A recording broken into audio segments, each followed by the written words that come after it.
Hello friends, मैं self Naina and welcome to my YouTube channel NTD school of mathematics. Friends, हमने last video lecture में discuss किया है equation reducible to homogeneous differential equation method की case 1 और इसी को हम कह सकते हैं non homogeneous differential equation method case 1। आज के इस वीडियो लेक्चर में हम डिस्कस करने वाले हैं non homogeneous differential equation method की केस 2। तो चलिए स्टार्ट करते हैं आज का ये video lecture. So case 2, dy by dx equals to ax plus by plus c upon a dash x plus b dash y plus c dash. ये क्या है? नॉन होमोजेनियस डिफरेंशियल इक्वेशन का जनरल फॉर्म है। जब ये non homogeneous differential equation a upon a dash equals to b upon b dash ये condition satisfy करता है, तब हमारा non homogeneous differential equation belong करता है केस 2 से। तो इस टाइप के डिफरेंशियल इक्वेशन को सॉल्व करने की जो प्रोसीजर है उसमें नेक्स्ट स्टेप क्या रहती है? यहाँ पे हमें a upon a dash equal to b upon b dash equal to some constant मिलता है जिसे हमने लैम्डा से डिनोट किया है। नेक्स्ट स्टेप रहती है हमारी a अपॉन a डैश को हम इक्वेट करते हैं लैम्डा के साथ और b अपॉन b डैश को भी इक्वेट करते हैं लैम्डा के साथ। ठीक है, तो हमें नेक्स्ट स्टेप में वैल्यू क्या मिलती है? a equals to a dash lambda, b equals to b dash lambda. अभी ये है हमारा इक्वेशन 1 और इसे हमने दिया है इक्वेशन 2। हम इक्वेशन 2 को क्या करते हैं? इक्वेशन 1 में पुटअप करते हैं तो हमारा डिफरेंशियल इक्वेशन कुछ इस फॉर्म में कन्वर्ट होता है dy by dx equal to a dash into lambda x plus b dash into lambda y plus c upon a dash x plus b dash y plus c dash. अगर हम यहाँ से lambda common लेते हैं तो हमें क्या मिलता है फिर? dy by dx equal to lambda into a dash x plus b dash y plus c upon a dash x plus b dash y plus c dash. Means basically हमें क्या करना होता है? जो हमारा गिवन डिफरेंशियल इक्वेशन रहता है equation 1 उसे हमें कन्वर्ट करना होता है इक्वेशन 3 के फॉर्म में। मीन्स हमें यहाँ पे क्या करना होता है? जो न्यूमरेटर और डिनोमिनेटर में x एंड y के जो कोएफिशिएंट्स रहते हैं उसे हमें इक्वल लाना होता है ताकि हम इसे आगे सॉल्व कर सकें।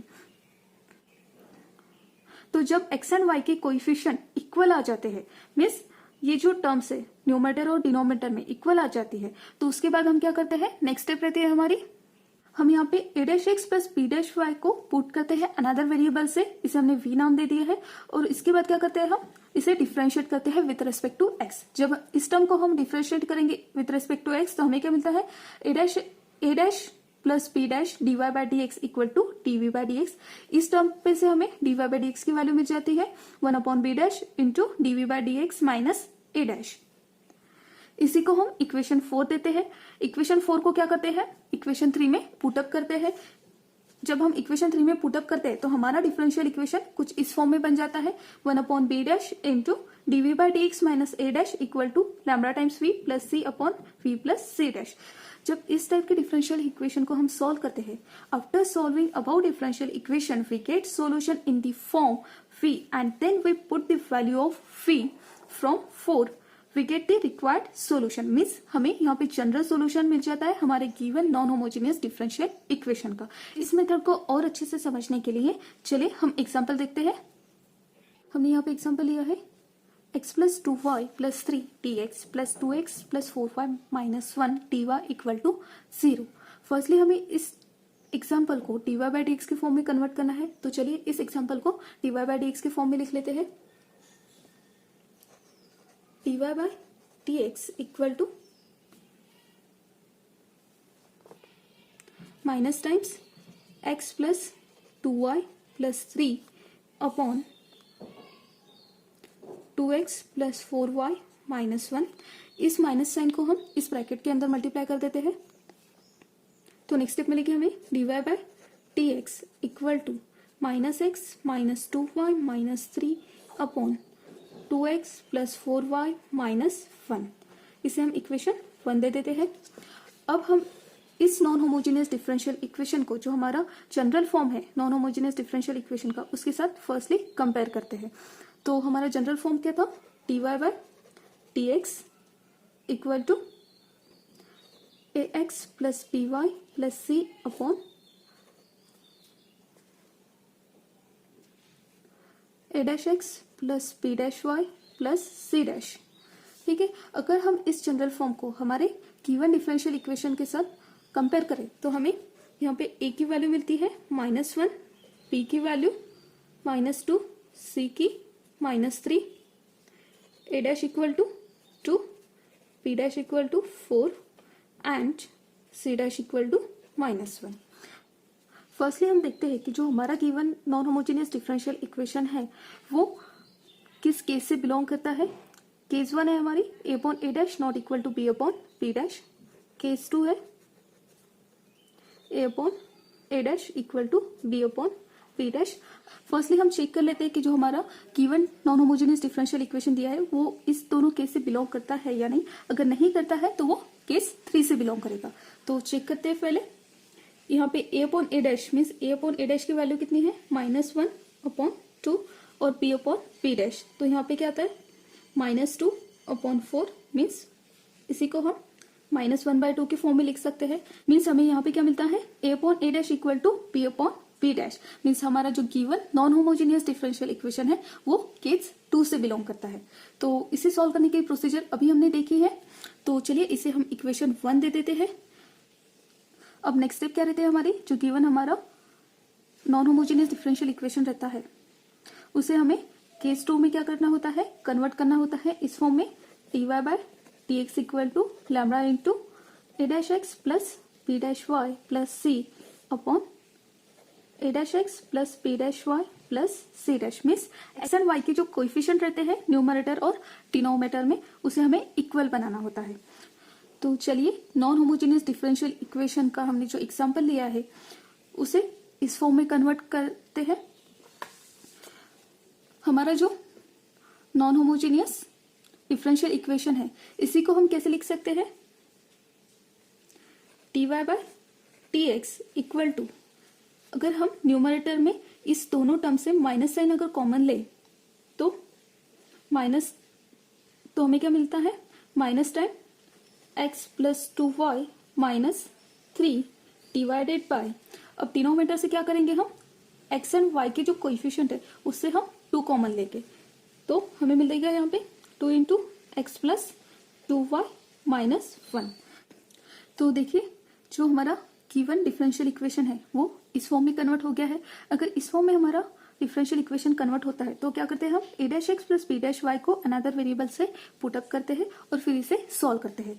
तो हम हमारे एग्जांपल में हम यही प्रोसीजर फॉलो करने वाले हैं। तो हम क्या करेंगे, यहाँ पे x प्लस 2y को अनदर वेरिएबल से पुट अप करेंगे और dy बाय dx की वैल्यू के लिए हम इस टर्म को क्या करेंगे, डिफरेंशिएट करेंगे विथ रेस्पेक्ट टू x। तो हमें क्या मिलेगा यहाँ पे 1 plus 2 into dy by dx equal to dv by dx। dy by dx के वैल्यू के लिए इस टर्म को रीअरेंज करते हैं तो हमें क्या मिलेगा यहाँ पे dy by dx equal to 1/2 into dv by dx minus 1। इसे हम इक्वेशन 1 दे देते हैं, इसे 2 और इसे 3। ठीक है, तो हम क्या करेंगे अभी 2 एंड 3 इक्वेशन 1 में पुट अप करते हैं। तो हमारा डिफरेंशियल इक्वेशन इस फॉर्म में रिड्यूस हो जाएगा 1/2 into dv by dx minus 1 equal to minus v minus 3 upon 2 times v minus 1। चलिए इसे सिंप्लीफाई कर लेते हैं। तो हमें क्या मिलेगा यहाँ पे dv by dx minus 1 equal to minus 2v minus 6 upon 2v minus 1। तो नेक्स्ट स्टेप क्या रहेगी हमारी यहाँ पे dv by dx equal to minus 2v minus 6 upon 2v minus 1 plus 1। चलिए इसे सिंप्लीफाई कर लेते हैं। नेक्स्ट स्टेप क्या आएगी हमारे यहाँ पे dv by dx equal to minus 2v minus 6 plus 2v minus 1 upon 2v minus 1। यहाँ पे minus 2v plus 2v cancel हो जाएगा तो हमें क्या मिलेगा यहाँ पे minus 7 upon 2v minus 1 dv by dx। अब राइट हैंड साइड में देखिए सिर्फ v की टर्म है तो यहाँ पे हम वेरिएबल सेपरेट कर लेते हैं। जो v की टर्म है उसे लेफ्ट हैंड साइड में लेके जाएंगे और dx को राइट हैंड साइड में। तो नेक्स्ट स्टेप में हमें क्या मिलेगा 2v minus 1 into dv equals to minus 7 dx। अब ये तो हो गए वेरिएबल सेपरेट। अब हम यहाँ पे separation of variable method apply करेंगे। According to separation of variable method हम क्या करेंगे, यहाँ पे इस टर्म को इंटीग्रेट करेंगे। सो आफ्टर इंटीग्रेशन हमें क्या मिलेगा यहाँ पे 2v minus 1 into d v equals to -7 integration of dx plus constant of integration c। इस टर्म को अगर हम इंटीग्रेट करते हैं तो हमें क्या मिलता है यहाँ पे 2 times v square upon 2 minus times v equal to -7x plus c। इसी टर्म को हम कैसे लिख सकते हैं v square minus v equal to -7x plus c। तो ये तो सॉल्यूशन हो गया डिफरेंशियल इक्वेशन का जो इन टर्म्स ऑफ v था, बट हमारा originally differential equation in terms of x and y है। तो हम यहाँ पे v की ओरिजिनल वैल्यू पुटअप कर देते हैं। तो v की ओरिजिनल वैल्यू थे हमारे x प्लस 2y, तो इस वैल्यू को हम इस इक्वेशन में पुटअप कर देते हैं। तो हमें क्या मिलेगा x plus 2y whole square minus x plus 2y equal to -7x plus c। Term को हम इस फॉर्म में लिख सकते हैं x plus 2y whole square equal to, इसे हम राइट हैंड साइड में लेके जाते हैं x plus 2y minus 7x plus c। इसी को हम लिख सकते हैं x plus 2y whole square equal to -6x plus 2y plus c। तो ये हो गया जनरल सॉल्यूशन हमारे given non homogeneous differential equation का। आई होप फ्रेंड्स आज के इस वीडियो लेक्चर में हमने डिस्कस किया है non homogeneous differential equation method case 2, वो आपको अच्छे से समझ में आ गया होगा। अब लास्ट के जो है केस 3, इसे हम नेक्स्ट वीडियो में डिस्कस करने वाले हैं। अगर आपको केस 2 टाइप के एग्जाम्पल सॉल्व करते समय कुछ भी डाउट हो या कोई भी प्रॉब्लम आता है तो कमेंट सेक्शन में आप कमेंट करके पूछ सकते हैं। अगर आपको ये वीडियो पसंद आया होगा तो प्लीज लाइक करिए, शेयर कीजिए अपने फ्रेंड्स के साथ, और अगर आप नए हैं तो सब्सक्राइब करना ना भूलें और देखते रहिए YouTube channel entity school of mathematics. Thank you friends.